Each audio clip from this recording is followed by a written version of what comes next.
dulu mama begitu, dulu papa begitu. Oh enggak sih dok, ini udah setahun terakhir kayak begini begitu ya. Boleh cerita dulu mama, papa seperti apa? Oh dia dulu mama yang baik, yang gini, sambil ceritanya kan sesuatu yang positif kan, gini-gini. Iya. Jadi yang saya bisa simpulkan sebenarnya, betul nggak sebenarnya mama berubah gitu ya? Iya, dulu kan baik, sekarang kan jadi menurut kamu jadi jahat. Ya. Dan demensia Alzheimer yang mengubah mamanya, bukan mamanya yang berubah.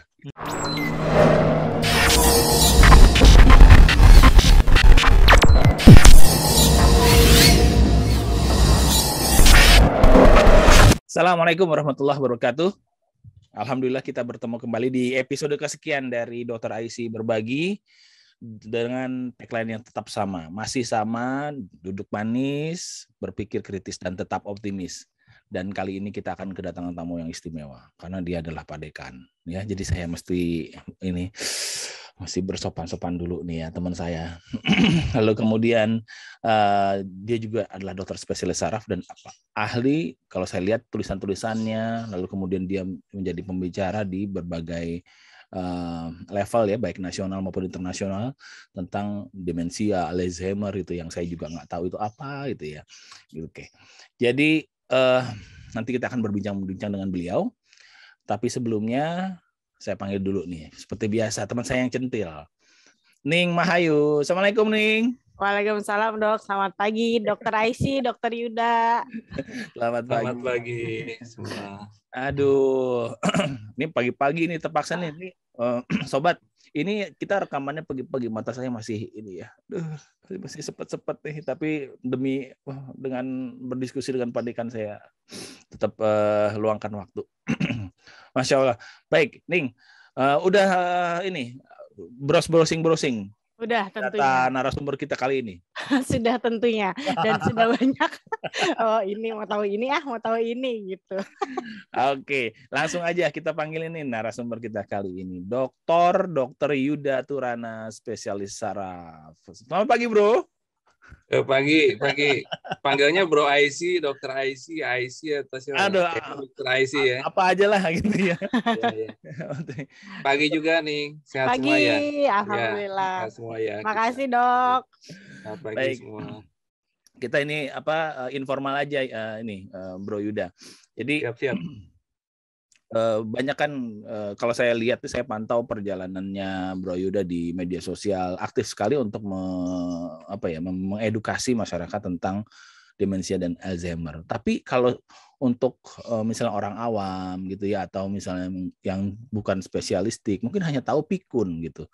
Sebetulnya apa sih hal tersebut gitu, dan apa hubungannya dengan kedua istilah medis yang tadi saya sebutkan? Silakan Bro. Ya, makasih Bro Aisy, Ning, selamat pagi. Jadi mungkin perkenalan dulu saya dengan Aisy itu teman seperjuangan gitu ya, di seangkatan. Jadi karena panggilnya kalau kita seangkatan Bro, Sis, fan gitu ya, kayak gitu ya. Jadi jangan kaget gitu. Soalnya dulu zaman Prambors gitu ya. Iya. Gue lo dan sebagainya gitu. Nah, jadi ini semi formal dikit. Nah, jadi memang pas kebetulan hari ini rekaman tuh pas bulan Alzheimer juga gitu. Oh, okay. Iya, bulan Alzheimer nih pas kebetulan, Bro. Ya, jadi pas kebetulan bulan Alzheimer. Kenapa sih ini? Karena saya sering nyampaikan gini, kalau bicara Alzheimer itu bukan milik orang tua gitu. Pikun itu bukan milik orang tua gitu. Memang kejadiannya kebanyakan saat usia tua gitu, karena usia tua itu menjadi satu faktor resiko utama. Dan artinya menjadi faktor resiko semua kita, karena semua kita kan akan jadi tua ya, gitu kan? Ya jadi tua semuanya. Nah, cuma kalau pola hidup nggak sehat, ya bukan hanya mempercepat penuaan, tapi juga meningkatkan resiko yang tadi yang Alzheimer atau pikun gitu. Jadi karena milik semua orang, gitu. Karena kita menjadi tua dan milik semua orang, ya artinya menjadi faktor resiko kita semua, dan bukan masalah mereka, tapi masalah kita semua sebenarnya. Nah, itu yang menjadi mungkin titik utama tolak diskusi hari ini kan, Betul Aisy ya, dan Ning gitu kan. Yeah. Kalau secara umum sih kita sering mengatakan bahwa kalau bicara Alzheimer kan kita akan menjadi tua, dan Alzheimer itu mempercepat proses penuaan tadi, khususnya kan bicara penuaan di otak dengan segala konsekuensinya. Terutama memang yang disasar, yang terkena kan kognitif ya, memori kita, ya kecerdasan kita, tetapi juga perilaku kita, behavior kita. Jadi ya kognitif kita, behavior kita. Padahal siapa kita? Saya kenal Bro Aisy, mungkin ya hari ini ada Ning gitu ya. Semua di sini ngelihat kita sama-sama kan bukan karena motorik kaki dan tangan kita, bukan, utama karena kognitif dan behavior kita gitu ya. Saya kenal Aisy misalnya yang baik, humble gitu ya, cerdik, jujur, gitu kan. Itu kan behavior yang dibentuk oleh otak kita gitu. Dan saat itu berubah, seringkali orang menganggap wah itu pasti ini kayaknya bukan Aisy nih, ini bukan Ning gitu ya. Nah sebenarnya behavior atau perilaku kita, kognitif kita yang menggambarkan siapa Yuda, siapa Aisy, siapa Ning gitu. Nah saat ada Alzheimer berubah semua tuh. Kok mama saya nggak kayak gitu ya dulu ya? Kok eyang saya nggak kayak gitu ya? Masalahnya itu sangat mengganggu kan, bukan bagi individunya, bagi keluarganya, bagi tetangganya, bagi masyarakat. Itu sih Bro Aisy dan Mbak Ning gitu ceritanya. Bro, kalau ini rentang usia biasanya berapa tahun mulai terkena gejala-gejala Alzheimer atau demensia itu? Iya. Memang paling tinggi setelah usia 65 tahun ke atas gitu ya. Setelah usia 65 tahun ke atas. Nah, ada penelitian di Jogja, kita bicara Indonesia ya. Meskipun Jogja nggak bisa mewakili satu Indonesia, memang kalau ditanya data Indonesia berapa sih belum ada saat ini, tapi setidaknya penelitian di Jogja, kemudian di Bali gitu ya, kemudian kemarin di Bandung gitu ya, setidaknya 2 lah dari 10 lansia itu cenderung kemungkinan ke arah demensia, gitu. Artinya udah mulai lupa-lupa ya, penurunan fungsi terhadap kerja hari-hari ya, mungkin lupa janji begitu ya. Kayak kita kan janji jam 7 nih sepet-sepet mata ya udah gitu kan. Pada yang itu kok kayaknya lupa, malah nggak ingat sama sekali gitu. Dan kalau sering mengganggu, nah itu ternyata pada orang tua tuh di atas 65 resiko makin tinggi. Dan itu sebetulnya antara pikun istilah awam dengan Alzheimer dan demensia itu bedanya apa sih? Atau sama itu? Ya. Ini kebetulan kita lagi berjalan penelitian ya, lagi ada proyek gitu, karena kalau disebut, apalagi kalau bicara di masyarakat itu di Indonesia gitu, yang pendidikan rendah atau yang orang tua sendiri kalau ditanya pernah dengar demensia atau Alzheimer, bingung juga gitu ya. Tapi kalau ditanya di tetangga sini ada nggak sih yang sering lupa-lupa gitu ya, kemudian kok perubahan perilaku gitu ya, yang kita lihat di koran nyasar-nyasar ya, nggak pulang-pulang begitu ya, itu sebenarnya kemungkinan besar demensia gitu. Jadi kalau ditanya itu ada banyak. Nah itu sebenarnya demensia gitu. Nah ini yang mungkin juga di Indonesia yang sering disebut pikun tadi begitu ya. Jadi sering lupa berulang dan sudah mengganggu semuanya lah gitu ya. Masak sampai gosong gitu ya. Gas meledak ya, mungkin juga karena lansianya lupa nutup kompornya atau segala macam seperti itu, Bro. Baik. Jadi sebetulnya istilah pikun itu mirip dengan demensia yang kita lihat. Cuman masalahnya orang awam mungkin hanya menganggap itu adalah gangguan memori aja. Padahal sebetulnya ada gangguan kognitif, ada gangguan behavior tadi ya, seperti yang Bro Yuda sebutkan ya. Setuju. Nah, karena sering tadi kebetulan ditanyakan banyak pada orang tua begitu kan. Nah, masalahnya kalau cuma gangguan kognitif aja gitu ya, sering dianggap udah normal lah gitu ya, bagian dari namanya tua ya udahlah, lupa-lupa dikit gitu. Padahal nggak normal gitu. Seringkali ini perjalanannya tuh dia gangguan kognitif dulu, baru gangguan perilaku gitu ya. Kalau gangguan perilaku itu kan biasanya kalau pada Alzheimer kan 4 sampai 5 tahun gitu ya, bahkan lebih lama. Nah, jadi kalau udah gangguan perilaku udah deh satu rumah kayak baru nyadar gitu. Ini kayaknya harus ke dokter nih gitu. Padahal kalau bicara bidangnya Bro Aisy nih yang soal cancer kan Itu kan udah late stage ya, artinya udah yang gejala yang udah di ujung begitu ya, yang mungkin pengobatan akan lebih sulit begitu. Itu. Wow. Neng, Nah. hati-hati tuh. Udah hampir 65 nggak? Enggak ya, belum ya? Belum dok. Tapi kita semua, ya sebagian besar dari kita mungkin akan mengalami fase-fase itu ya. Mudah-mudahan sih enggak gitu ya, mudah-mudahan enggak. Iya. Tapi ada kena penyakit lain kan, ada jantung apa segala. Waduh, itu sering ada refleksi kan gini, Bro dan Ning. Sebenarnya kalau kita makin ujung gitu ya, umur kita makin panjang, sebenarnya beralih gitu ya. Kalau kan kita sebenarnya menghindari mati muda kan, kan mati muda. Tapi ujung akhirnya sebenarnya kan masuk penyakit-penyakit degeneratif, resiko makin meningkat gitu ya. Dan kita berdoa sama-sama lah, artinya saat di ujung sono gitu ya, sehat-sehat lah gitu sampai di ujung gitu ya. Amin. Aduh. Amin dok. Menarik. Dok, gimana nih? mau tanya nih, kalau tadi kan pikun demensia, ada lagi kata-kata Alzheimer gitu ya. Kalau kami orang-orang awam tuh sebenarnya beda nggak sih? Apakah Alzheimer termasuk demensia? Apa mereka adalah penyakit yang berbeda gitu, Dokter Yuda? Ya, makasih. Jadi kalau demensia itu kayak payung besar. Gitu.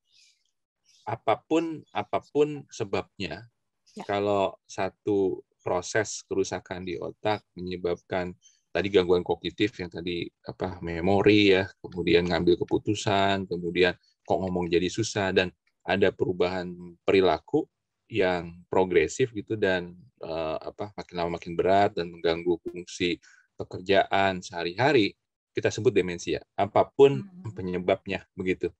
Dan salah satu penyebab demensia gitu, yang paling sering gitu ya, karena sering pada usia lanjut sebagai faktor resiko gitu ya, Alzheimer gitu. Jadi Alzheimer itu bagian dari salah satu jenis demensia. Itu karena demensia kan banyak jenisnya ya.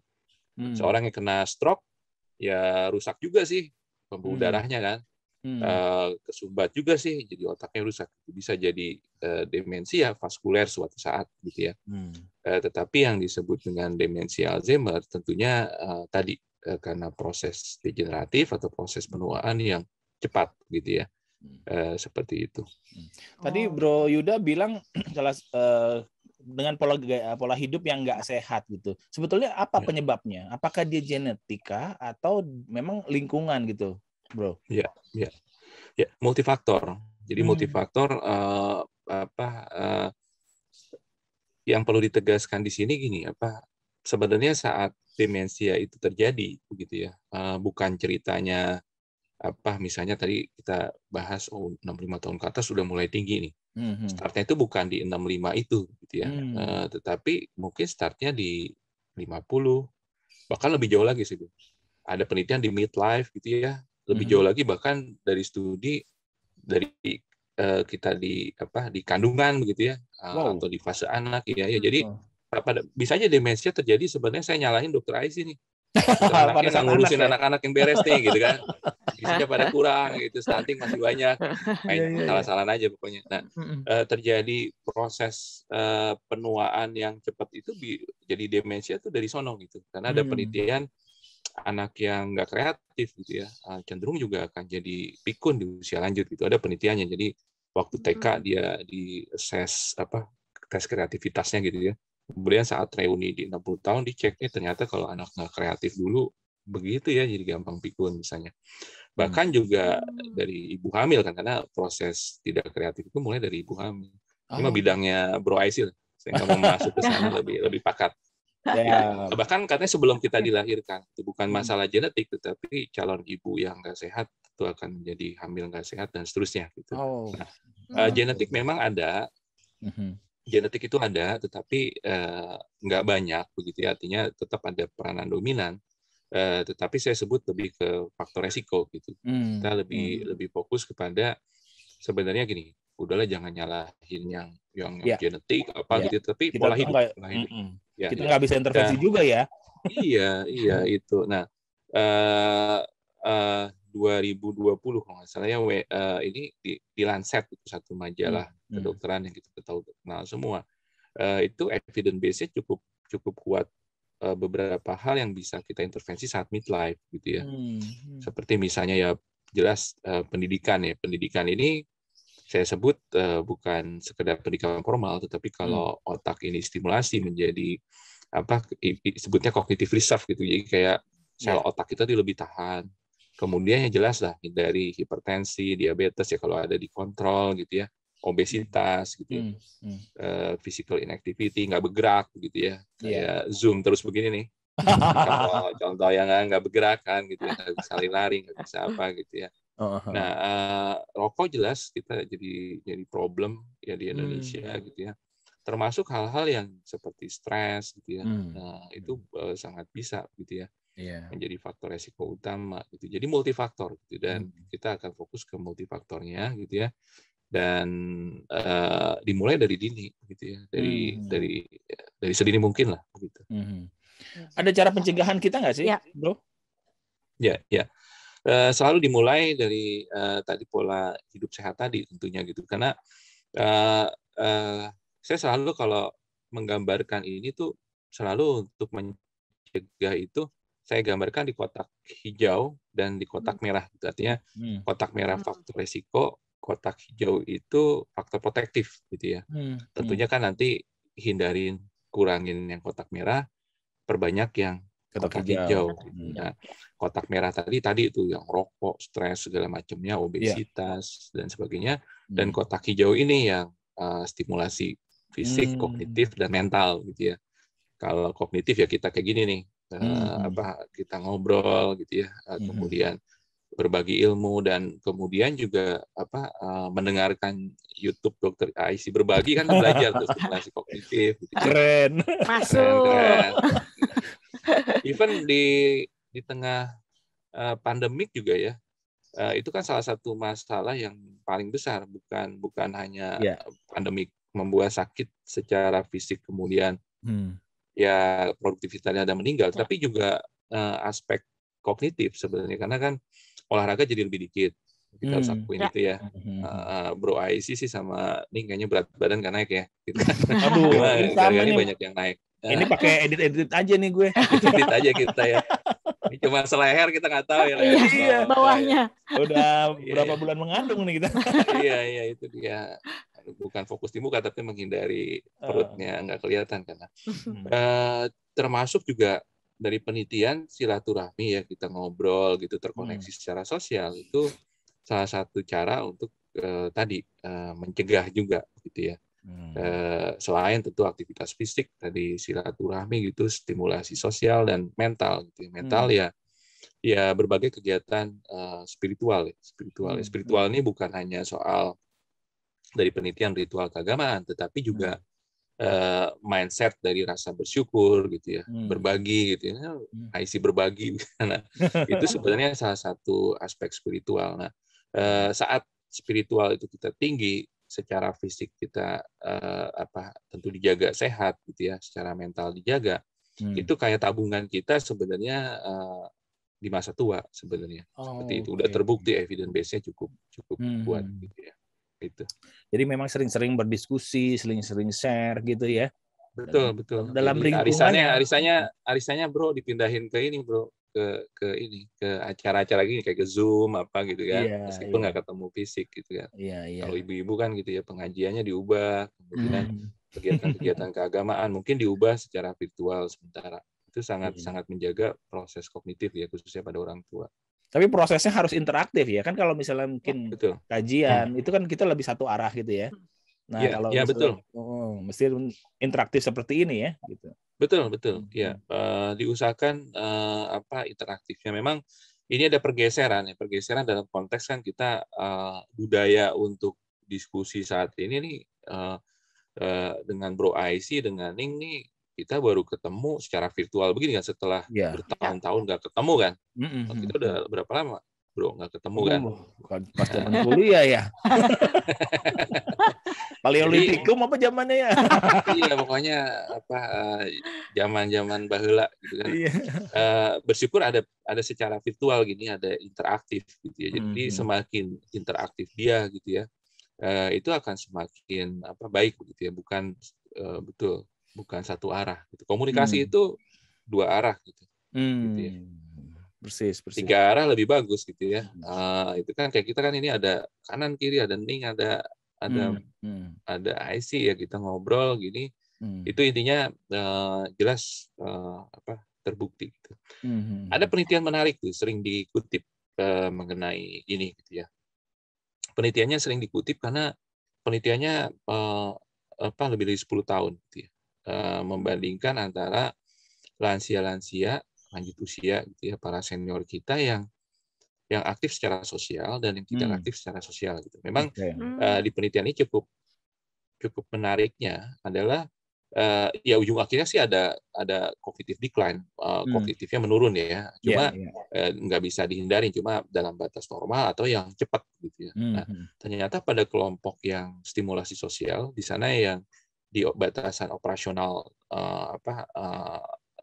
aktivitas sosial itu salah satunya kan silaturahmi gitu. Sering bertemu dengan teman gitu ya, termasuk juga kegiatan rekreatif, tetapi yang jadi catatan saya juga termasuk kegiatan volunteer gitu ya. Artinya yang disebut volunteer itu ya tadi berbagi tanpa dibayar begitu ya. Kita lagi pandemi itu mungkin kita turun lapangan atau ada yang dikerjakan lah gitu ya, tetapi tanpa menuntut sesuatu gitu. Itu juga mencegah kita begitu ya. Ternyata orang kan sering mengatakan, wah itu berbagi biar masuk surga. Enggak, sebenarnya secara duniawi pun juga sebenarnya ada kepentingan kita sehat di dunia begitu ya, bukan sekedar aspek surga dan neraka begitu kan. Iya, artinya itu ceritanya. Iya, apa yang kita berikan justru kembali lagi memberikan pengaruh yang positif buat kita ya. Betul banget. Nah, bidang yang saya geluti memang kan di bidang lansia begitu, karena menariknya begini gitu ya, satu aspek yang amat menarik sebenarnya saat kita belajar tentang lansia kan kita belajar tentang masa depan kita sebenarnya, itu satu, sehingga kita bisa melakukan pencegahan gitu. Kemudian kedua, dari sudut berbagai aspek kita belajar tentang hidup gitu, kalau menurut saya gitu ya. Di satu titik gitu ya, suatu saat ada satu kegiatan nih Bro IC dan Ning gitu ya, ada lansia, kita kunjungan ke satu tempat, kemudian ada yang pakai kursi roda, ternyata untuk turunnya kan susah ya, itu cuma tangga kecil. Akhirnya saya dan yang ini ya bantu mengangkat kursi roda tadi untuk turun gitu ya. Setelah diangkat itu kemudian lansia ini bilang gitu, pokoknya berkesan lah, wah dokter Yuda sampai bantuin nurunin apa gitu ya. Tapi di satu sisi sebenarnya jauh lebih besar dari itu gitu ya. Ujung akhirnya sebenarnya bukan stimulasi untuk lansianya sebenarnya, tetapi juga stimulasi untuk saya juga gitu ya. Untuk saya dalam berbagai hal gitu ya. Satu ya senang juga ya, artinya diingatkan lagi bahwa kita memang harus berbuat baik. Itu yang pertama. Tetapi kedua juga karena kebetulan saya bergelut di kebijakan gitu ya. Saya sering bilang begini.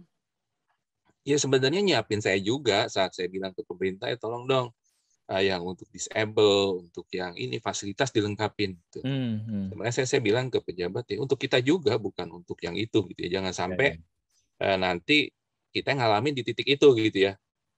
Ke mall kesulitan gitu ya. Karena kan nanti kebayang ya di zaman depan nih kenapa topik Alzheimer, topik demensia gitu, para aktivis semua kita bertanggung jawab gitu ya di bidang kita, kan bukan hanya masalah kesehatan ya, masalah sosial, ekonomi. Jadi ini selalu kita rame-rame gitu ya, networking itu selalu bukan hanya masalah kesehatan, karena suatu saat jangan sampai gitu ya kita di titik itu kita ngalamin sendiri gitu ya, ibaratnya di Indonesia mau jalan-jalan tangga kagak ada gitu, mau taman disediain tapi tangga ke sana nggak ada gitu. Iya, yang jadi yang main di sana yang generasi remaja dan sekitar yang main skateboard, yang orang tua ya udah, yang menyebabkan terisolasi kan sebenarnya kita, generasi kita yang sekarang yang masih produktif nggak mendorong gitu ya, nggak mengadvokasi atau nggak mengingatkan bahwa ini penting loh. Bukan untuk yang orang tua sekarang, tapi untuk kita ya, susunlah kebijakan yang betul gitu ya. Kalau pajak ya bukan soal korupsi segala macam, tapi ya siapin lah untuk dikembalikan gitu ya, ke orang tuanya. Gitu ya. Artinya pasti semua orang akan bayar pajak kok, rela begitu ya. Tapi fasilitas umum disiapkan semua, kebijakan segala macam disiapkan, ke rumah sakit apa benar yang nggak bisa jalan harus datang ngantri gitu ya di klinik misalnya, apa enggak misalnya lewat telekonsultasi tapi dibayar gitu oleh negara. Kan kebutuhan juga macam-macam ya. Syukur-syukur ada anaknya, tapi sebenarnya kan harusnya negara ada juga datang ke rumah ya. Ini si nenek apa nih nggak ada yang nyuciin bajunya, apa enggak kalau di negara maju kan ada tenaga yang membantu. Itu mimpi masa depan. Nah, jadi bicara sekali lagi demensia bicara kita semua sih sebenarnya. Bagaimana meng-create lingkungan yang ramah terhadap lansia ya. Betul. Jadi bukan sekedar penyakit yang dosis obatnya berapa, bukan. Itu hanya garam kecil di lautan, tetapi yang penting mempersiapkan laut yang jernihnya, oksigennya cukup banyak begitu ya. Dan kita nyaman berenang di sana semua gitu. Itu yang harus disiapkan sih. Ternyata Bro Yuda ini romantis juga ya. Dia pakai analoginya lautan. Lautan. Oke. Habis udah dipesenin di WA, jangan jaim katanya. Nyiapin kata-kata yang agak sastra dikit. Jangan jaimnya puitis ya, Dok. Iya. Oke. Dok, tadi berbicara tentang deteksi dini ya, Dok ya.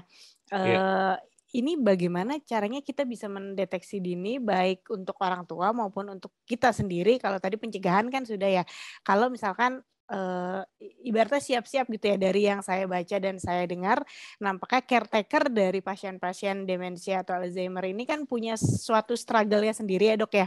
Jadi kalau misalkan ada deteksi dini, sungguh kayaknya mempermudah selain tadi difasilitasi oleh beberapa fasilitas-fasilitas umum. Gimana tuh, Dok? Bagaimana cara mendeteksi dininya? Ya, betul Ning. Jadi penting. Jadi kalau setidaknya di hari ini kita rekaman gitu ya, pagi ini gitu ya, di bulan September 2021. Kalau kita bicara demensia Alzheimer ini, nggak ada yang istilahnya survive dari demensia gitu.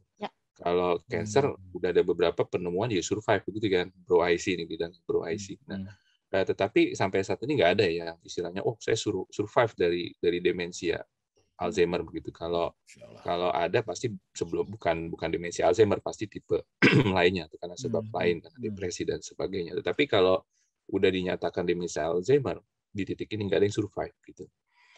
Beberapa obat pun istilahnya memperlambat progresivitas atau untuk simptomatik iya, tapi nggak ada yang survive.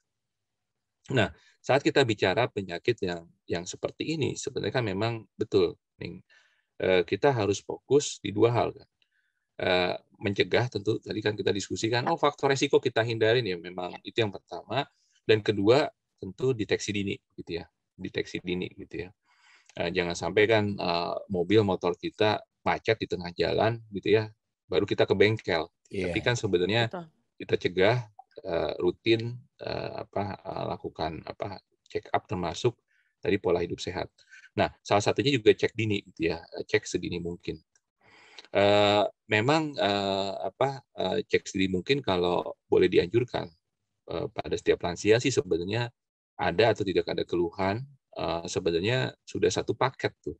Bukan kita sering gini nih, kalau pasien yang sekarang itu setiap kita lah, bukan hanya pasien, selalu kita kan diperiksa lab kan. Fungsi ginjal kita gimana? Dilihat kan, gitu kan, Bro? Iya kan? Kemudian fungsi jantung kita gimana? Fungsi liver kita gimana? Gitu. Tapi kan nggak ada yang nanya fungsi otak saya gimana, gitu. Padahal jujur aja kita, kalau nggak, saya bercanda sama teman-teman gitu ya. Semua organ sih penting, cuma gini, kalau disebut yang organ lain kan nggak, tersinggungnya kan ya dikit-dikit lah. Tapi kalau nggak punya otak coba. Ya kan bisa 7 turunan, Bro. Nih, ribut ya karena lu dasar nggak punya otak, itu paling tersinggung. Tapi kalau organ lain nggak terlalu lah, dikit-dikit lah gitu ya. Nggak punya ginjal masih nggak apa-apa ya. Tapi istilahnya dalam bahasa joknya gitu ya. Organ semua organ penting gitu ya. Dan juga di titik sekarang juga nggak ada transplantasi otak, kan yang ada yang lain-lain iya. Nah, memang deteksi dini gitu. Jadi artinya satu paket lah saat usia kita udah 65 mah udah wajib lah. Tapi bahkan usia midlife gitu ya, udah mulai gitu saat kita melakukan check up, pemeriksaan otak itu bagian dari pemeriksaan kesehatan secara umum gitu. Nah, memang ada pemeriksaan struktur dan pemeriksaan fungsi gitu ya. Kalau struktur kan ya, kalau liver struktur kan USG gitu kan, itu kan nih ya, bro. Nah, kalau ginjal juga sama kan, misalnya USG, CT scan gitu. Nah, MRI itu pemeriksaan struktur otak. Struktural. Gitu. Tapi kalau fungsi otak kan ya fungsi, ini cerita dalam konteks demensia Alzheimer, fungsi otak apa sih? Fungsi mengingat gitu ya, adjustment, ambil keputusan, fungsi saya ngobrol begini ya, ini bahasa ya, berkomunikasi gitu ya, visospasial supaya kita nggak tersesat di jalan gitu ya, kalau parkir nggak nyerempet mobil orang gitu ya. Nah, itu bisa dicek gitu ya, ada persoalan nggak, ada penurunan nggak gitu. Nah, pemeriksaannya justru sederhana ya, dari mulai tingkat screening gitu ya, kalau ada gangguan tentu di pemeriksaan lebih lanjut gitu ya, biasanya ditanya 3 kata, kemudian diulang 3 kata lagi, disuruh gambar sesuatu gitu ya. Yang kompetensi ini sebenarnya di setiap dokter udah ada gitu ya. Cuma kalau ada gangguan tentu kan dirujuk ke pemeriksaan yang lebih lengkap gitu. Seperti itu. Jadi deteksi dini dilakukan. Kalau untuk lansia jelas semuanya. Kalau untuk di luar itu mungkin pada yang sudah ada keluhan atau ada yang faktor resiko yang cukup tinggi begitu ya, itu prioritasnya. Menarik. Nah, kalau boleh tahu perangkat instrumen untuk meriksanya apa? Kuesioner atau gimana untuk melihat fungsinya itu? Ya, jadi ada beberapa pertanyaan terstruktur gitu ya, yang bisa ditanyakan untuk pasiennya sendiri, untuk orangnya sendiri, ataupun kalau untuk kasus yang yang agak berat gitu ditanyakan cukup ke caregiver-nya, untuk keluarganya. Misalnya sebagai contoh gitu ya, untuk beberapa penelitian, apalagi kalau digabung itu lebih bagus gitu ya. Kalau misalnya contoh gitu, apakah ibu Anda misalnya dalam minggu-minggu terakhir ini gitu ya, sering lupa janji gitu ya, kesulitan misalnya dalam transportasi gitu ya, dan penggunaan uang dalam belanja gitu ya. Itu pertanyaan-pertanyaan yang menyangkut kemunduran fungsi hari-hari akibat fungsi kognitif ya, bukan akibat misalnya kekuatan motorik atau apa, tetapi fungsi kognitif. Atau pertanyaan-pertanyaan yang ke respondennya sendiri, ke lansianya sendiri, atau ke pasiennya sendiri, misalnya dari mulai orientasi waktu, Ibu, saya akan memeriksa, tolong dijawab yang cepat, tapi salah nggak masalah, misalnya. Bu, hari ini hari apa? Kemudian bulan apa, gitu. Kemudian ini di mana, segala macam, termasuk pertanyaan 3 kata tidak berhubungan, misalnya. Kemudian berhitung mundur dan sebagainya. Nah, tentu ini harus ada standarisasi, gitu ya, ada scoringnya, gitu ya. Scoring tertentu dinyatakan ini mungkin sudah mulai curiga terganggu. Scoring tertentu, ini masih dalam batasan normal misalnya gitu. Kalau terganggu baru dikirim ke dokter. Ini di level yang lebih bawah begitu ya. Wow. Ya. Termasuk keluhan subjektif, maaf nih. Bahkan sebelum diperiksa kan ada yang disebut dengan keluhan subjektif yang dirasakan. Keluhan subjektif ini yang dikeluhkan oleh pasiennya sendiri begitu ya. Sebenarnya kalau pasien ingat bahwa dia lupa begitu ya. Kalau pasien ingat masih lupa, itu tanda yang baik sebenarnya untuk start mulai ke dokter deteksi dini gitu ya. Nah, kadang-kadang pasien lupa bahwa dia lupa kan. Iya. Bro, sama nih. Bingung nggak bahasa saya? Betul. Pasien lupa bahwa dia lupa kan. Kayaknya sering biasanya, gitu. Itu dia. Tuh nih nggak pernah ngatain gini ya. Cuma kalau yang dia lupa bahwa dia lupa begitu ya, penting dari keluarga. Memang ada penelitian kalau kita tanya keluarga, apakah ibu, keluarga Anda, ayah Anda gitu, rasanya lebih lupa dari sebelumnya. Kalau keluarga yang mengatakan itu biasanya lebih objektif sebenarnya, begitu, lebih objektif, lebih yakin lagi gitu ya bahwa memang ada gangguan. Gitu. Wow. Gitu. Ini luar biasa ya. Diskusi kita ini menyangkut masa depan. Iya. Jadi berpikir. Oke. Jadi kadang-kadang ya dalam satu pembicaraan kita itu suka lupa satu kata atau satu istilah yang kita kita ngerti nih di dalam otak kita udah tahu nih, tapi kita secara lisan sulit Susah menemukan ngomongnya, ya hal betul. tersebut. Itu termasuk Ya, ya. tanda awal atau gimana? Iya. Sebenarnya ya, nah ini harus dicek up juga ya. Ning, ya. Ini kan bro, Ning kan nggak bicara soal hutang kan? Kalau hutang lupa itu cerita masalah pribadi gitu kan. Masalah pribadi. Nah, Itu jadi dilupakan artinya, iya. hutang mantan Jadi, tuh. itu dia. Sengaja itu, Mak. Iya. Oke. Nah, jadi sebenarnya kalau apalagi di era ini nih, yang bulan ini kan bulan Alzheimer ya. Itu semua jadi ungu kan. Monas kalau nanti Bro IC nih, dia tuh ungu semuanya. Kemudian di sekitar Bundaran HI juga ada beberapa videotron itu tentang Alzheimer begitu ya. Karena ini acara global lah, gitu. Semua orang memperingati bahwa kita suatu saat akan menjadi tua, dan saat tua salah satu faktor resiko semua orang gitu ya. Nah, jadi memang cuma pertanyaannya adalah gini, lupa itu kan tadi nggak hanya tentang demensia Alzheimer gitu ya, lupa itu banyak sebab gitu. Bahkan di tengah bulan Alzheimer, saat awareness campaign itu banyak, itu kampanye tentang Alzheimer itu banyak. Nanti juga ada tuh pasien yang yang harusnya datang ke dokter IC gitu, datang ke saya juga, ini anak saya nih nggak naik kelas nih, sering lupa gitu. Gitu ya. Nah, padahal kan sebenarnya yang disebut dengan lupa itu sebenarnya kalau kita bicara komputer gitu ya, ini kan era digital gitu, komputer. Data itu kan ada, dia masuk ke komputer, disimpan di komputer, kemudian suatu saat data itu kita panggil, dia keluar kan, gitu ya. Gitu kan sebenarnya. Kalau pada anak kan seringkali data itu untuk masuknya itu susah gitu, karena atensinya mungkin kan, karena berbagai hal lah gitu ya.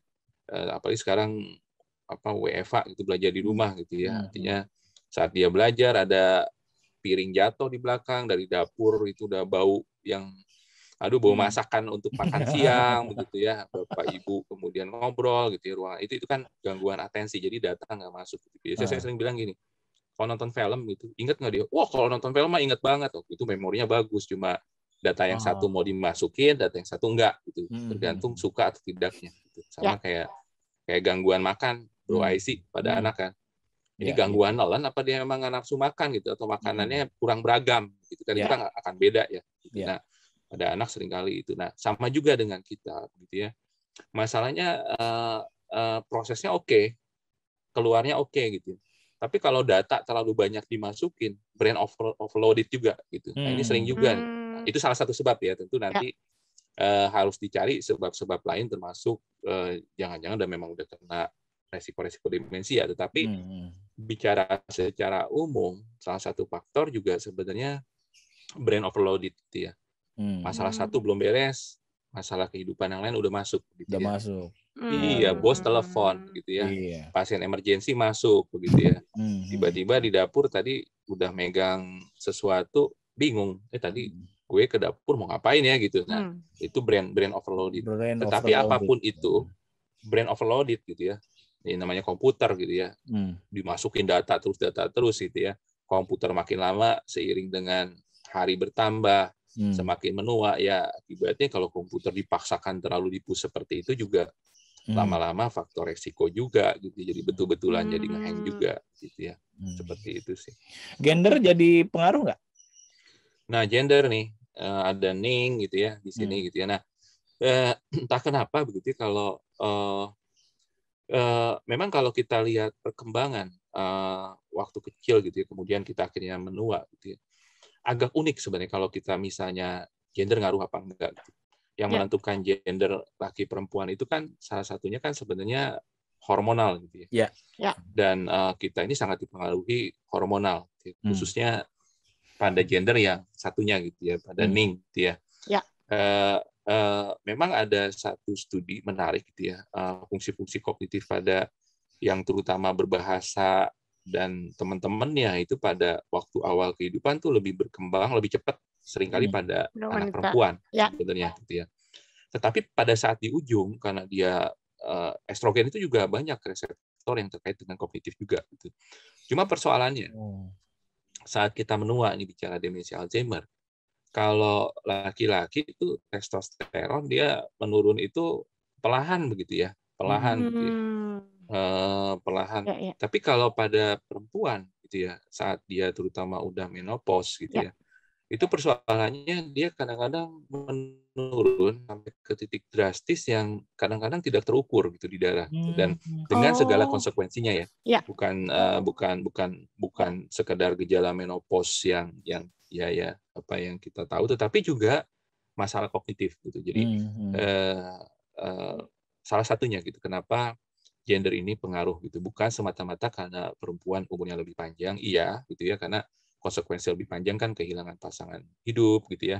Kemudian kehilangan masa-masa mengalami produktifnya lebih lama begitu ya.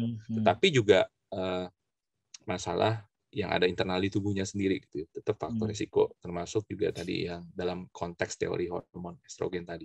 Itu sih, Bro Mani. Wow. Luar biasa. Silakan jadi saya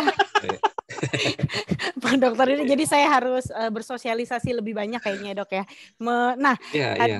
Tadi kan lebih ke sosial ya Dok ya. Tapi kan banyak tuh ya kalau orang-orang dulu tuh, apalagi dulu zaman-zaman belum digital seperti sekarang kayak nenek gitu kan, ngapain ngisi TTS biar otaknya berfungsi, itu sebenarnya ngaruh nggak sih Dok? Ya TTS ya. Jadi gini, ada satu penelitian yang menarik sebenarnya, yang bisa diambil kesimpulan ya. Ternyata kalau kita melakukan sesuatu tetapi kita nggak suka gitu ya, tetap tuh menurun gitu. Jadi penelitiannya kalau nggak salah di Sudoku ya. Sudoku saya nggak tahu bisa disebut TTS juga gitu ya. Sudoku ini kan sebenarnya akan bermanfaat kalau memang lansianya juga suka, happy melakukannya. Gitu. Tapi kalau anaknya memaksakan, mah ini kerjain Sudoku, ambil marah-marahin lagi kan. Jadi seharian duduk di pada nonton TV gini-gini Sudoku malah lebih menurun. Nonton TV dikit dia happy gitu, misalnya gitu ya. Bergerak lebih bagus. Jadi harus ada kata happy-nya gitu. Jadi prinsipnya harus ada happy gitu. Jadi artinya kalau sekarang lagi musim nanam-nanam gitu ya, pohon apa gitu kan, kayaknya hijau-hijau nih, bagus nih kerja di taman. Ya kalau lansianya nggak biasa nanam, takut sama ulat begitu ya, takut gatal sama serangga, jangan dipaksa-paksa. Gitu. Khawatir malah jadi turun. Tapi intinya adalah kita coba eksplorasi hobinya apa sih, senengnya apa sih gitu. Prinsipnya happy, aktivitas fisik iya, tadi aktivitas sosial iya, dan tentu harus happy untuk melakukannya gitu. Kalau dia suka silakan, tapi kalau enggak, coba dicari alternatif lain ya untuk melakukannya gitu ya. Intinya bukan hanya berkegiatan, cuma happy-nya itu juga termasuk salah satu faktor penting ya Dok? Ya betul. Bahkan kemarin juga di salah satu diskusi ya saya bilang ini kan ada kadang-kadang kan kalau kebayang kayak lansia dalam kesendirian ya, loneliness ya. Loneliness itu bukan berarti dia tinggal sendiri gitu, belum. Di Indonesia syukurnya saat ini kan ya masih ngumpul sama anak-anak ya. Iya, kumpul sama anak-anak atau apa begitu ya. Tetapi kesendirian itu bisa aja juga sebenarnya di rumah yang ramai begitu. Itu kan rasa, feelings gitu ya. Kalau lansia duduk gitu ya, anaknya 3 gadget ya, habis WFH gitu ya, habis itu udah gadgetan semua begitu ya. Kemudian anaknya juga Zoom gitu ya, terus gitu ya. Lansianya sendiri gitu ya. Itu juga loneliness bisa. Jadi loneliness itu perasaan sendiri gitu. Nah, itu yang mungkin tidak. Nah, ada beberapa penelitian itu memang nanti tergantung kondisi dan situasinya ya di tengah pandemik itu yang dimana biasanya mungkin jalan ke ujung gang gitu ya untuk acara kumpul-kumpul pengajian atau ada ibadat gitu. Sekarang kan nggak boleh orang tua gitu ya. Nah, banyak cara sih sebenarnya, tapi memang tergantung ya. Bahkan yang tadinya gitu ya, ini tentu saya bilang disesuaikan dengan kondisinya. Yang tadinya dulu si oma gitu ya, waktu mudanya piara kucing misalnya gitu ya. Saat ini kalau memungkinkan ya contoh-contoh kasusnya. Sekarang dibeliin anak kucing gitu, yang tadinya itu malah dia ada suatu aktivitas ya. Dia peluk kucingnya ya, dia belai-belai, kemudian dia terpaksa harus ngasih susunya gitu dengan happy gitu. Itu berbagai hal kecil yang bisa dilakukan gitu ya. Yang tadinya nggak punya akuarium gitu ya dulu, waktu mudanya senang piara ikan, kenapa nggak dicoba misalnya ada akuarium, kemudian dia ngasih makan ikan dalam waktu yang tertentu, yang tadinya disorientasi waktu, dia jadi ingat gitu. Dia harus ngasih makan dalam jam tertentu. Jadi banyak hal yang bisa dilakukan di rumah untuk tetap aktif ya, untuk tetap merasa happy, merasa dihargai, itu penting tuh. Kebutuhan kan bukan hanya sandang pangan papan, tapi merasa dihargai gitu ya. Itu penting gitu ya. Di tengah pandemik ini juga bukan kalau yang pada pasien demensia kan bukan cuci tangan, bukan prosedural yang disampaikan, pakai masker bukan, tetapi mah, pah, bah gitu, abah gitu ya, ini senang sabun wangi apa gitu, strawberry apa jeruk gitu. Nah kalau udah senang jeruk, yang ada bukan pandemik itu akan lebih bagus begitu dibandingkan dengan yang satunya. Pakai masker dari buatan cucu, misalnya secara emosional, ya kita pun juga pakai baju kan, sama-sama kaos kan. Tapi kalau kaosnya ada PLD 97, 98, kita kan bro begitu ya. Mungkin akan lebih bangga dipakai gitu ya. Ada simbol tertentu atau ada cucunya yang gambar gitu, meskipun ya kalau kita lihat gambarnya juga nggak jelas, tapi kalau itu jelas digambar buat eyangnya gitu, dibuat 3 warna, mungkin akan ganti baju tiap hari ya, lebih gampang dibandingkan dengan meminta ganti baju, pakai bajunya yang dia nggak mau pakai misalnya gitu, nggak mau mandi, nggak mau ganti baju, mungkin hal-hal kecil seperti itu untuk bantu mengingat. Kan kecenderungan sekarang kalau lansia kan ya tadi ya loneliness, anak cucunya kerja, lalu kemudian dia di rumah sendiri dengan TV gitu kan, karena mungkin media sosial juga terbatas, misalnya Facebook, dan kemudian dia menerima informasi-informasi yang negatif ya. Terus kan tahu sendiri kalau misalnya di media, baik itu media TV maupun media sosial, itu lebih banyak berita-berita yang mengaduk emosi kita ya, dibandingkan dengan yang meningkatkan atau menginspirasi gitu ya, Yud ya. Nah itu berkaitan dengan suasana hati, suasana yang emosi yang positif gitu ya, itu pengaruh banget ya terhadap ya. Artinya jelas pengaruh. Artinya interaksi yang didapat kan itu udah one way, lalu kemudian juga membuat dia lebih cemas, lebih marah gitu, misalnya dengan kondisi yang sebetulnya berada di luar zona yang bisa diintervensi sama si yang bersangkutan, si lansia yang bersangkutan, itu akan lebih mendukung ke arah demensia gitu. Oh, jelas.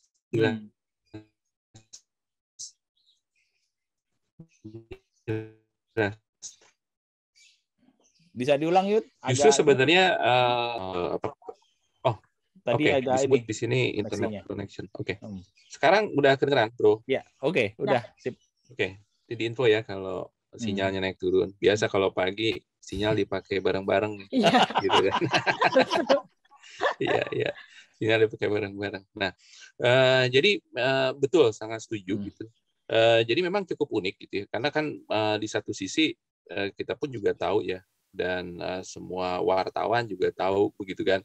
Artinya gini, berita negatif itu akan menjadi berita baik bagi media, gitu. Karena orang akan mensitasi banyak. Gitu ya.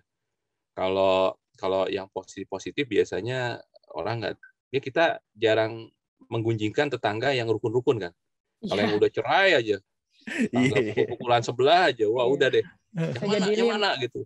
Nomor berapa begitu ya. Kalau kita lewat juga, oh yang ini rumahnya gitu. Nah, itu unik. Nah, tapi dalam ilmu memang neuroscience gitu ya, tentang otak gitu ya, memang cukup unik juga nih sebelum kita masuk ke sana gitu. Nah, otak kita ini kan sebenarnya tadi punya memori gitu ya, punya ingatan gitu ya. Dan kalau saya sering menyampaikan gini, kalau data itu ada data netral, data emosional gitu ya. Data netral itu yang hitam putih begitu, yang kalau yang tanpa ada unsur-unsur emosional. Data emosional kan kita diberi hadiah begitu ya. Kemudian ada tadi yang berita negatif, begitu. Itu biasanya lebih ingat. Itu yang menjelaskan kenapa film yang cukup waktunya mungkin 1 menit, 5 menit kita nonton 20 tahun lalu ingat sampai sekarang gitu ya. Coba daftar pelajaran gitu. Kita kayaknya mau ujian kan gitu kan, Bro IC dulu kan kita Iya. belajar bareng-bareng ya. Mhm. Udah ulang-ulang gitu, pas ujian lupa gitu ya. Padahal Hmm. dibaca ulang-ulang. Nah, yang membedakan dua data ini sebenarnya kenapa sih yang satu diingat, satu enggak? Satu netral tanpa unsur emosional, yang satu emosional gitu ya. Begitu kan, Ning, saat Ya. diputus Ya. oleh Ya. oleh seseorang gitu kan, kayaknya sakit hatinya sampai sekarang gitu, diingat-ingat terus gitu ya. Nah, Ning itu itu bukan data. diputus, dia mutusin dia. Oh iya. Mohon maaf diralat gitu ya. Kurang Putusin. sakit hati, Dok, kalau mutusin kurang sakit hati ya, Dok. Kurang sakit hati. Kalau yang tadi buat sakit hati gitu ya. Ya. Ingat dulu, jadi dia mutusin untuk diputus. oh, Ya, nah itu betul. Iya, Dok. iya. Silakan lanjut ya. Oke. Mau ngambil tisu dulu atau apa enggak? Minum aja, Dok, minum. Sedih. Minum. Ya sedih. Oke. Ya, jadi data emosional itu lebih disimpan.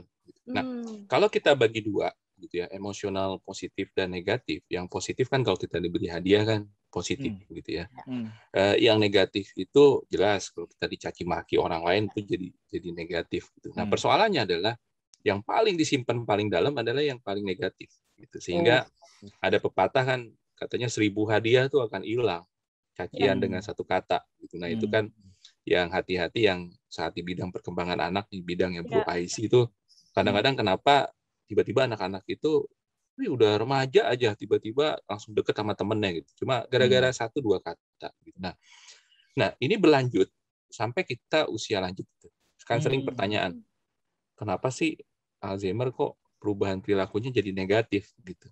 Ya saya bilang kalau perubahan perilaku jadi positif kan bukan penyakit kan gitu ya. Nah, di sisi itu selalu ada dampak negatifnya. Itu tapi terus pertanyaannya ke arah yang lebih bau-bau spiritual juga. Lalu kenapa Tuhan menciptakan yang negatif lebih diingat gitu ya?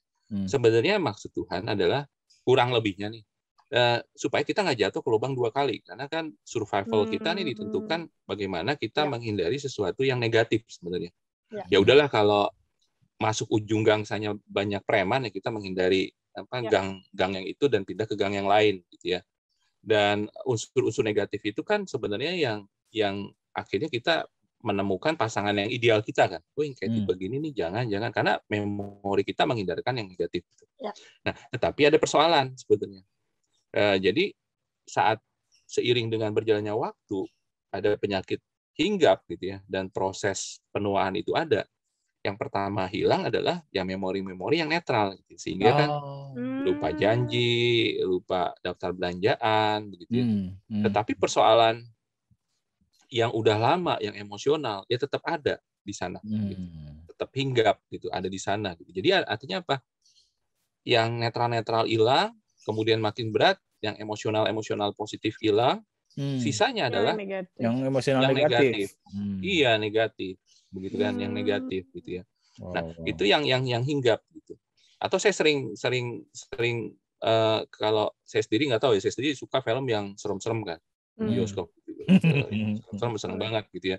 Setidaknya saat keluar bioskop ambil hikmahnya gitu, kayak yang hidup ini nggak seberapa dibandingkan dengan yang film gitu ya. Nggak gigit aja udah bagus gitu kan. Menangkan saya gitu, Bro. Menangkan saya nih. Tetapi saya mau kasih contoh bahwa sehabis nonton yang negatif ada sekelebat aja orang pakai pakaian putih. Sesaat kita langsung, itu apaan tuh? Nah, jadi terbayang. Gitu. Nah, sekarang dalam konteks pandemik sama juga. Gitu. Angka kematian berulang-ulang dipaparkan, gitu ya. Maksudnya baik, supaya silaturahmi dibuatlah WA grup ya, satu RT gitu ya, yang lansia semua. Yang ada ceritanya duka cita. Iya, duka cita semua ya. Sini meninggal turut berduka cita. Gitu ya. Kemudian berita kematian. Kalau berita positif hoax lagi, Bro, Amaning ya.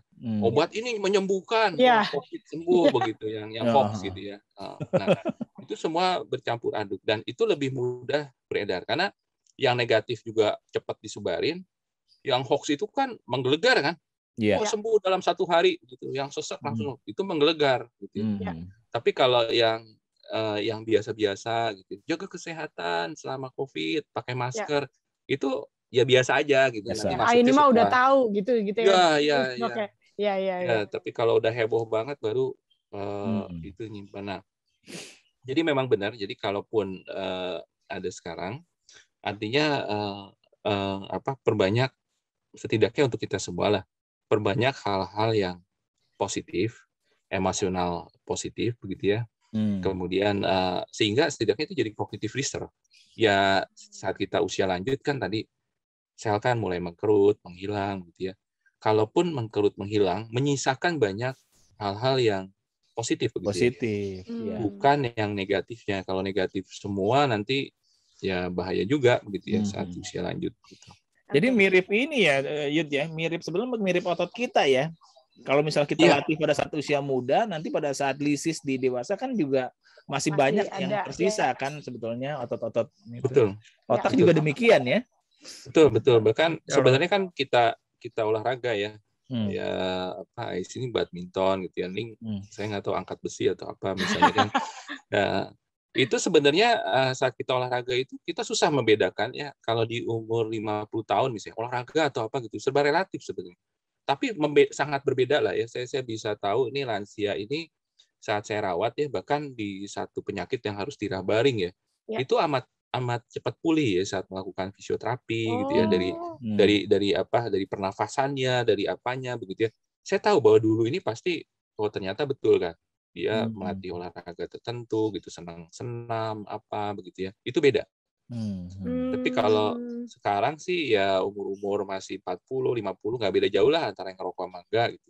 Nggak beda jauh yang antara lari pagi dengan enggak gitu, yang makanannya dijaga sama enggak mungkin nggak beda jauh. Tetapi hati-hati saat usia lanjut, jelas ini menjadi orang yang berbeda gitu. Usia sama tapi itu akan berbeda gitu.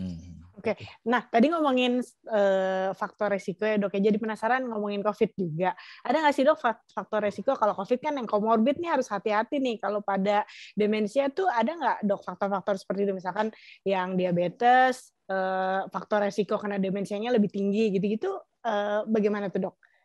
Ya, jadi kalau memang ada topik menarik tentang hubungan COVID dengan kognitif gitu, karena orang mulai aware bahwa ternyata bukan hanya masalah sesak doang nih.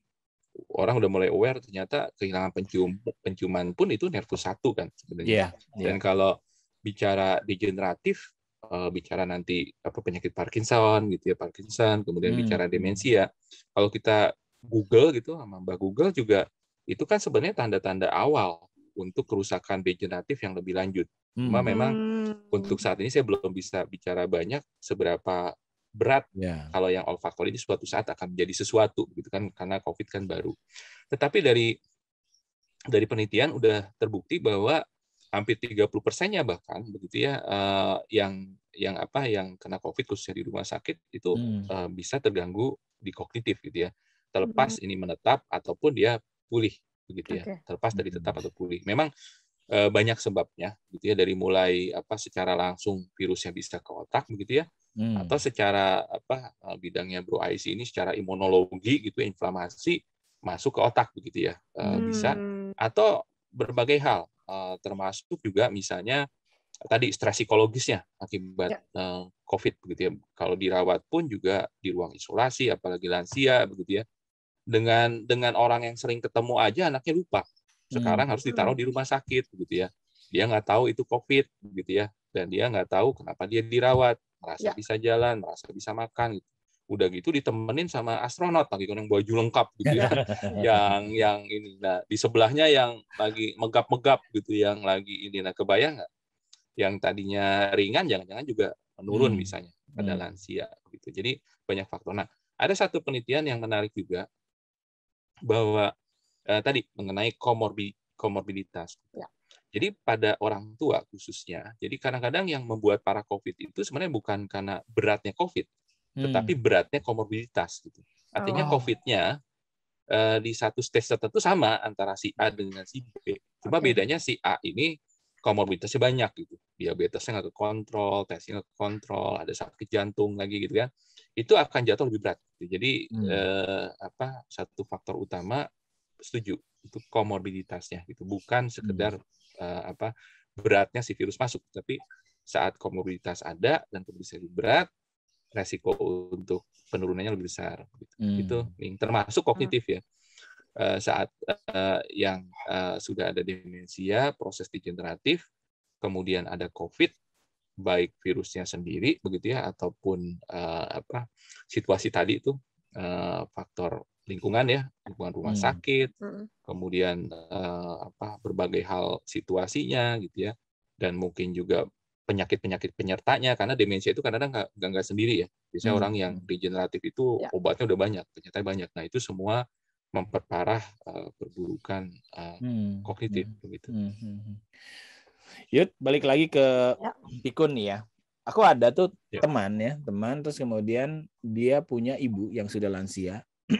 Dia tidak mengenali anaknya, nama anaknya bahkan dia tidak bisa kenali, tapi dia mengingat nama cucunya. Gitu.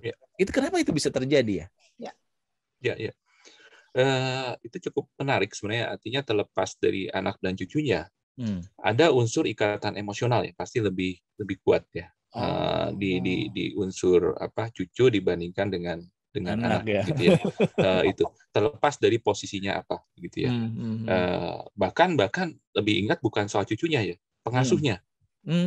Karena pengasuhnya ini mungkin ikut udah lama ya. Lebih bukan soal care-nya, anaknya mungkin care dalam bidang lain, tapi karena harus bekerja, harus apa kan, untuk jadi jarang ketemu gitu, lebih ingat dengan pengasuhnya. Dan konsep ingatan itu jadi penting gitu ya. Jadi ada penting tuh gini, saat misalnya biasanya pasien bercerita seperti itu begitu ya, keluarga bercerita itu menjadi titik masuk untuk care, untuk perawatan. Karena kan perawatan dengan gangguan memori itu harus masuk kan dengan berbagai intervensi ya. Misalnya saat dia ribut-ribut soal mau ke kantor padahal udah pensiun lama gitu ya. Nah, salah satu mekanisme kan mekanisme distraksi ya. Distraksi gitu. Nah, saya sering nanya, jangkar untuk distraksi itu butuh data saya. Misalnya, dia selalu ngomongin cucunya. Sayang dengan satu cucu itu. Tapi sayangnya cucunya di luar kota gitu. Nah, saya selalu bilang ya buat skenario, artinya gini. Kalau dia lagi gaduh bisa tentang satu hal, sebenarnya kan rumus pada perawatan demensia kan sebenarnya fakta yang disampaikan pasien itu benar adanya. Gitu. Jadi kita harus masuk ke cerita fakta tadi, jangan diargumen. Itu nomor satu kan sebenarnya. Saya mau ke kantor, bapak udah pensiun lama, ngapain ke kantor yang ada rame, gitu kan. Tapi salah satunya adalah, gitu. Tetapi dengan distraksi. Oke lah Pak ke kantor gitu ya. Tapi bentar nih Pak, tahu nggak sih ini tadi kirimin kue, padahal akhir-akhir itu udah ada di kulkas, memang disediain. Saya bilang selalu sediakan hal-hal yang kado kecil, kue, dibuatin. Tapi di balik pemberian kue itu ada cerita gitu ya, misalnya dengan jangkar tadi gitu ya. Pak, itu loh, si ini kirimin dari Surabaya, dia gambar tadi yang baju tadi. Atau si ini loh, buatin kue yang gini, makan dulu. Siapa tahu setelah makan nanti ceritanya jadi lain, misalnya. Itu contoh. Jadi jangkar-jangkar tadi diusahakan banyak sehingga bisa melakukan distraksi, sehingga bisa aja fakta tadi kita nggak benturkan dengan fakta kita, tetapi kita ikut flow faktanya, tapi kita distraksi dengan fakta lain. Jadi memang jangan argumentasi ya Dok ya, dipertentangkan sama itu ya, secara frontal sama lansia ya, malah reject dia ya. Iya. Nah, sehingga kalau saya kebetulan di Alzheimer Indonesia juga, di website-nya kan banyak tuh ya petunjuk-petunjuk, kemudian panduan-panduan, hal-hal kecil. Itu pun juga saya banyak belajar dari caregiver. Jadi saya saat memandu caregiver, bukan saya ngajar, tapi sebenarnya lebih banyak saya belajar gitu ya. Sebagai contoh gini nih, yang secara teori kan sebenarnya simpel, cuma ngelakuinya kan butuh pengalaman-pengalaman dalam situasi kultur Indonesia gitu ya. Nomor satu disebutin kalau di textbook, pokoknya jangan argumen.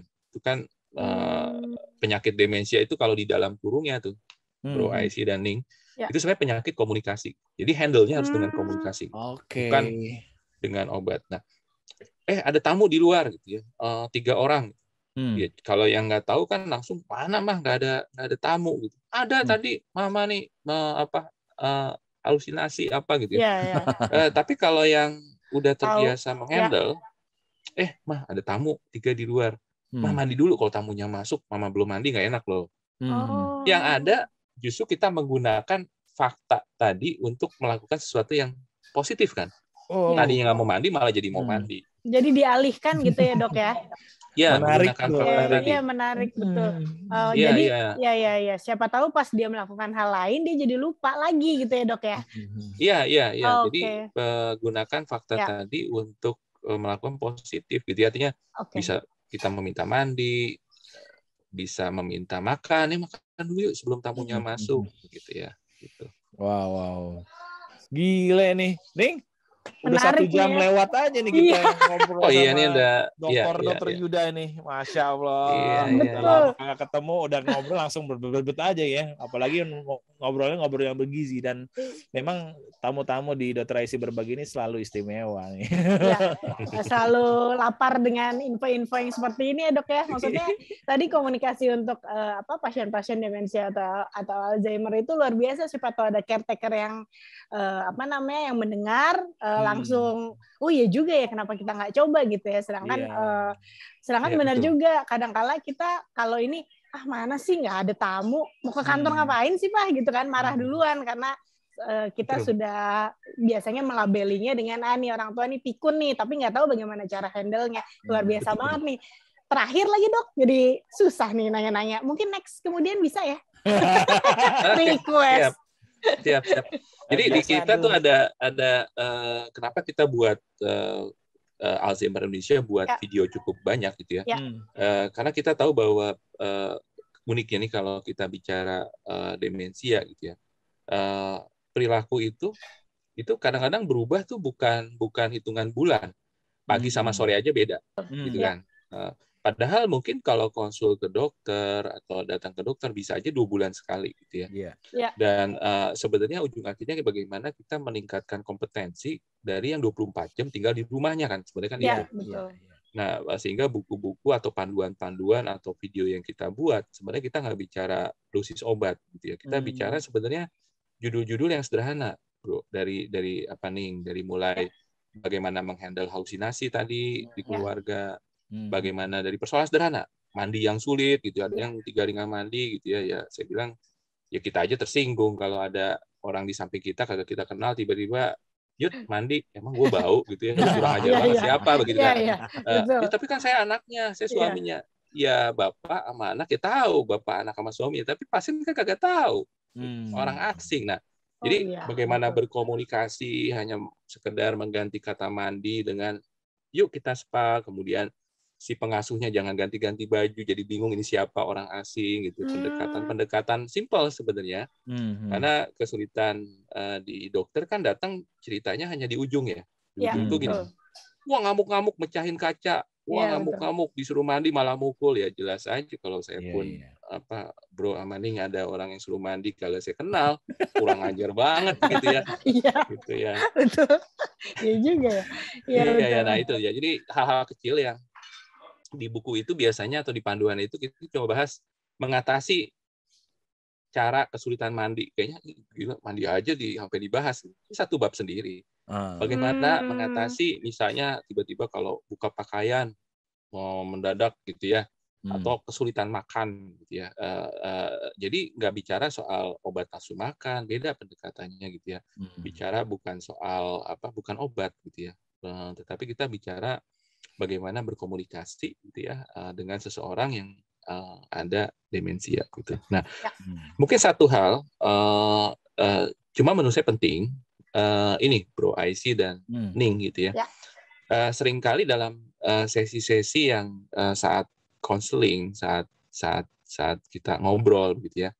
Satu hal menurut saya yang paling penting sebelum kita masuk ke soal kompetensinya begitu ya. Saya sering kan mendengarkan kan, wah mama saya nuduh saya mencuri gitu ya, bahkan saya yang udah nolong tiap hari kok malah dikatakan kasar segala macam. Saya mendengarkan dan kemudian saya tanya, dulu mama begitu, dulu papa begitu, oh enggak sih dok, ini udah setahun terakhir kayak begini begitu ya. Boleh cerita dulu mama papa seperti apa? Oh dia dulu mama yang baik yang gini sambil ceritanya kan sesuatu yang positif kan, gini-gini. Iya. Jadi yang saya bisa simpulkan sebenarnya betul nggak sebenarnya mama berubah gitu ya? Iya. Dulu kan baik. Sekarang kan jadi menurut kamu jadi jahat. Ya. Dan demensia Alzheimer yang mengubah mamanya, bukan mamanya yang berubah. Gitu. Nah, konsep itu penting sebelum masuk ke peningkatan kompetensi perawatan. Gitu. Kalau kita menganggap seorang itu jahat, sulit. Ya kita sebaik apapun kita sulit ya untuk merawat orang yang jahat. Gitu. Betul. Tapi kalau kita merawat orang yang baik, yang pernah merawat kita, tetapi karena satu penyakit dia berubah, itu akan beda. Begitu. Dan sebenarnya kompetensi perawatan itu akan lebih mudah masuk, gitu kan? Itu karena fondasi semuanya kan nanti perawatan itu kan kasih sayang, take care, begitu, segala macam itu kan sebenarnya naluri gitu. Nah, apalagi merawat misalnya orang yang pernah merawat kita dulu, misalnya contoh gitu ya. Dan apalagi dulu baik, sekarang enggak. Itu misalnya contoh. Itu cut off tadi penting untuk masuk dulu bahwa demensia Alzheimer yang mengubah segalanya, begitu. Itu sih mungkin dari saya. Itu jadi poin penting untuk pesan terhadap awam ya, yang keluarganya terkena Alzheimer, demensia atau pikun ya. Nah, betul banget. Mungkin Bro Yuda punya pesan juga nih untuk dokter-dokter yang di layanan fasilitas kesehatan primer nih tentang hal seperti ini. Silakan Bro. Memang kasus demensia Alzheimer atau kepikunan itu seringkali kita memang kalau kita hari-hari nih ketemu, apalagi kalau pasien lansia gitu ya, seringkali datang dengan keluhan fisik yang lain kan, begitu ya. Satu, mungkin jangan lupa menanyakan ada aspek kognitif nggak gitu, karena seringkali bahwa aspek fisik itu sebenarnya bagian dari aspek kognitif begitu ya. Pegel-pegel di pundak, sakit kepala, jangan-jangan sebenarnya karena masalah anaknya atau saudaranya atau peer group sahabatnya baru meninggal misalnya, karena ribut dengan anak gitu. Jarang kita mengeluh sesuatu kepada yang lebih junior. Nah, kalau lansia kan datang, saya ini masih muda nih Bro Aisy dan Maning kan. Kalau bicara lansia, gitu. Jadi kita explore itu satu. Kemudian kedua, kenapa kita penting harus aware tentang masalah kognitif? Tentu nanti dalam pengaturan dan jenis obat. Siapa yang merawat di rumah, siapa yang ini, jangan sampai nanti minum obat kelebihan dosis atau kekurangan dosis. Gitu ya. Kemudian ketiga, itu sebenarnya bahwa sebagai dokter, gitu ya, bahwa bukan sekedar kita hafal dosis obat, gitu ya. Kemudian pemberian berapa kali sehari, gitu ya. Banyak aspek sosial, aspek ekonomi yang justru menjadi major risk dari persoalan yang datang yang menyebabkan lansia datang, gitu ya. Memang dalam konteks demensia Alzheimer, dengan waktu yang kita terbatas, kita harus akui hanya di ruangan lingkup berapa meter persegi ya di ruangan praktek kita itu amat terbatas, gitu ya. Sehingga ada Yayasan Alzheimer Indonesia, gitu ya. Artinya untuk yang memang ada gangguan kognitif yang curiga dengan demensia Alzheimer, selain tentu penanganan medis, itu jangan lupa libatkan kepada support system, artinya peer group, kepada keluarga-keluarga yang mengalami hal yang sama. Gitu. Dan ini menjadi fondasi utama semuanya, begitu ya, yang artinya bahwa pengobatan itu bukan hanya farmakologis dengan obat-obatan, tetapi juga justru support system ini amat penting. 24 jam sehari, lansia, keluarganya bisa lihat video, dan ada cara-cara rutin yang mungkin bisa meringankan beban dokter juga untuk menjelaskan hal-hal penting yang sangat penting yang bisa dilihat di video ataupun di medsos yang tentu dari sumber yang benar, gitu ya, yang Yayasan Alzheimer Indonesia tadi. Mungkin bisa di-announce kalau misalnya orang-orang mesti mau mendapatkan informasi tambahan tentang Alzheimer ini, Jadi secara sederhana, sebenarnya supaya ingatnya gampang, boleh cari cukup di mesin pencari atau kayak seperti Google, masukin aja Alzheimer Indonesia, gitu ya. Nanti banyak berita-berita di sana itu yang baik dari YouTube, baik dari website ataupun banyak tulisan, dan nanti akan terhubung di IG-nya, gitu ya, di IG-nya. Ya. Ada nomor telepon hotline juga. Saya pas kertasnya nggak megang nih. Nanti mungkin saya sampaikan ke Bro Aisy. Nanti kita kasih di deskripsi aja. Terakhir, saya juga beberapa kali lihat sosial medianya Alzheimer Indonesia, komplit semua ya Dok ya, di Instagram dan Facebook-nya semuanya lengkap. Wih, betul. Neng anak buah awal. Mantap, Masya Allah, ini bergizi banget nih daging nih yang kita makan pagi ini ya. Iya. Ilmu Jadi mata sepet jadi belok ya. Semoga Semoga aspek kognitifnya berfungsi hari ini. Ya, siap. Sebagai bekal. Oke. Oke. Terima kasih Dr. Yuda Turana, spesialis saraf.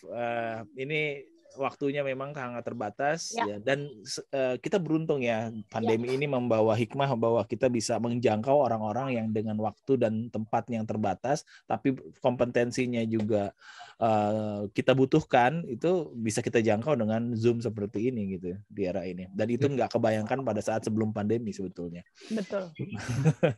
Terima kasih bro. Makasih. Habis ini ngapain lagi nih? Langsung. Biasa turun lapangan ada meeting di lapangan. Jadi ada kegiatan penelitian, tapi harus kumpulin harus ketemu ya biasalah Pak Lurah dan sebagainya gitu ya. Memang di tengah pandemi. Ini Ning, penelitiannya luar biasa loh, dan ini produktif sekali nih Bro Yuda ini. Masalah makanya tadi kalau misalnya bicara pasti ada ini berdasarkan penelitian ini, berdasarkan penelitian ini. Iya, benar. Betul. Dan itu loh, mestinya dokter tuh seperti itu. Dia bicaranya nggak sembarangan ya, menurut saya, menurut pendapat saya, gitu ya bro ya. Harus meneliti dulu ya dok. Menurut leluhur dan katanya begitu pun katanya. Oke. Terima kasih sekali lagi.